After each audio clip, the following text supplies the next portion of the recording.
ডুরান্ডের পর কলকাতা লিগেও নিজেদের জয়ের ধারা অব্যাহত রাখল মোহনবাগান। কলকাতা লিগের শুরুটা ভালো না হলেও দুরন্ত কামব্যাক করে পরপর দুটি ম্যাচ জিতে পয়েন্ট টেবিলের 5 নম্বরে উঠে এসেছে সবুজ মেরুন ব্রিগেড। টালিগঞ্জ অগ্রগামীর বিরুদ্ধে আজ সুয়েল ভাটের অনবদ্য হ্যাটট্রিকে ভর করে 5-1 গোলের দুরন্ত জয় পেল মোহনবাগান।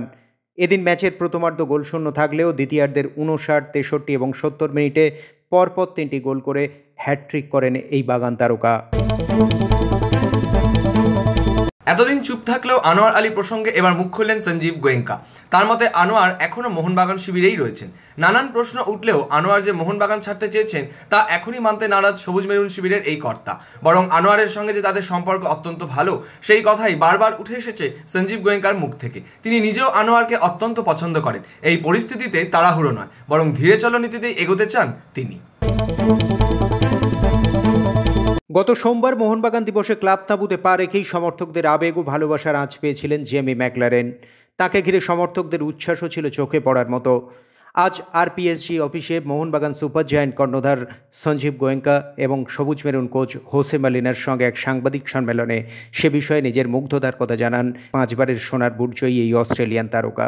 পাশাপাশি তিনি এও জানান একজন স্ট্রাইকার হিসেবে আক্রমণাত্মক ফুটবল খেলে জয়ের খিদে মেটাতেই তিনি এখানে এসেছেন। স্বভাবতই আগামী 8ই আগস্ট ডুরান্ড কাপের ডার্বিতে গোল করার জন্য তিনি যে মুখিয়ে আছেন তার বলার অপেক্ষা রাখে না। ডুরান্ড কাপের দ্বিতীয় ম্যাচে মোহনবাগানের ডাগ আউটে থাকবেন হোসে মলিনা। মাঠে নেমে পড়েছেন সোমবার থেকেই। ডুরান্ড কাপের মঞ্চে নামার আগেই নিজের লক্ষ্য জানিয়ে দিলেন হোসে মলিনা। আইএসএল এবং এএফসি ম্যাচে নামার আগে এই ডুরান্ড কাপই এখন মলিনার কাছে প্রস্তুতি মঞ্চ।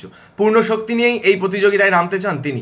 এর আগেও কলকাতায় কোচিং করিয়ে গিয়েছেন এই তারকা স্প্যানিশ কোচ। সেই অভিজ্ঞতা যে তার আবারও কাজে লাগবে তা বলার অপেক্ষা রাখে না। ডুরান্ড কাপের মঞ্চে নামার জন্য মুখিয়ে রয়েছেন তিনি। সেই সঙ্গে ডার্বি সম্বন্ধেও অবগত রয়েছেন মোহনবাগানের এই স্প্যানিশ কোচ। ইতিহাসে মনু ভাকের। স্বাধীনতার পর প্রথম ভারতীয় হিসাবে এক অলিম্পিকে জোড়া পদক জিতলেন তিনি। মঙ্গলবার প্যারিস অলিম্পিকের মঞ্চে 10 মিটার এয়ার রাইফেল মিক্সড ইভেন্টে ব্রোঞ্জ জিতলেন মনু ভাকের ও সরবজোত সিং জুটি। তার এই সাফল্যেই আপ্লুত সকলে। এদিন কোরিয়ার বিরুদ্ধে ব্রোঞ্জের লড়াইয়ে 16-10 ফলাফলে জিতেছেন মনু ভাকের সরবজোত সিং জুটি। এর আগে মহিলাদের সিঙ্গেলসে ব্রোঞ্জ জিতেছিলেন তিনি। তার সামনে আরও একটা রেকর্ড করার হাতছানি রয়েছে। 25 মিটার এয়ার পিস্তলে তিনি পদক জিতলেই নতুন রেকর্ড গড়বেন মনু ভাকের। আর্জেন্টিনার পর আয়ারল্যান্ডের বিরুদ্ধেও ভারতীয় শিবিরের নায়ক হরমনপ্রীত সিং। হরমনপ্রীত সিং এর জোড়া গোলেই আয়ারল্যান্ডকে হারিয়ে গ্রুপ শীর্ষে পৌঁছল ভারত। সেই সঙ্গে পরবর্তী পর্বে পৌঁছানোর রাস্তাটাও অনেকটা প্রশস্ত করে ফেলল তারা। আয়ারল্যান্ডকে 2-0 গোলে হারিয়েছে মেন ইন ব্লুজ ব্রিগেড। এই মুহূর্তে 3 ম্যাচে 7 পয়েন্ট ভারতের। আয়ারল্যান্ডের বিরুদ্ধে এদিন প্রথম কোয়ার্টারেই পেনাল্টি স্ট্রোক পায় ভারত। বল জালে জড়াতে একেবারেই ভুল করেনি হরমনপ্রীত সিং। সেই ব্যবধান বাড়াতে খুব একটা বেশি সময়ও নেয়নি ভারত। দ্বিতীয় কোয়ার্টারে ফের পেনাল্টি কর্নার পায় মেন ইন ব্লুজ ব্রিগেড। এবারও ভারতের গোলদাতা সেই হরমনপ্রীত সিং। তৃতীয় কোয়ার্টারের শুরুতেই পেনাল্টি কর্নার পেয়েছিল আয়ারল্যান্ড, যদিও তা কাজে লাগাতে পারেনি। শেষ মুহূর্তে সুযোগ পেলেও আয়ারল্যান্ড এদিন ভারতের বিরুদ্ধে ম্যাচে ফিরতে পারেনি। প্যারিস থেকে কেরলের দূরত্ব প্রায় 22,000 কিলোমিটার, কিন্তু প্রিয় ক্রীড়াবিদকে সমর্থন জানানোর জন্য এই দূরত্ব যে অতিক্রম করা যায় তাও আবার সাইকেলে, সেটাই প্রমাণ করলেন কেরলের ছেলে পেশায় ইঞ্জিনিয়ার আশরাফ।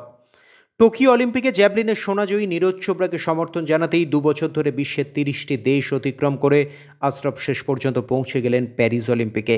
আগামী 8ই আগস্ট অলিম্পিকে প্রথম ইভেন্টে নামবেন নীরজ চোপড়া। সেই মুহূর্তের সাক্ষী থাকতে চান আশরাফ। যদিও শুধু আশরাফ একা নন, গোটা দেশ তাকিয়ে আছে নীরজ চোপড়ার দিকেই।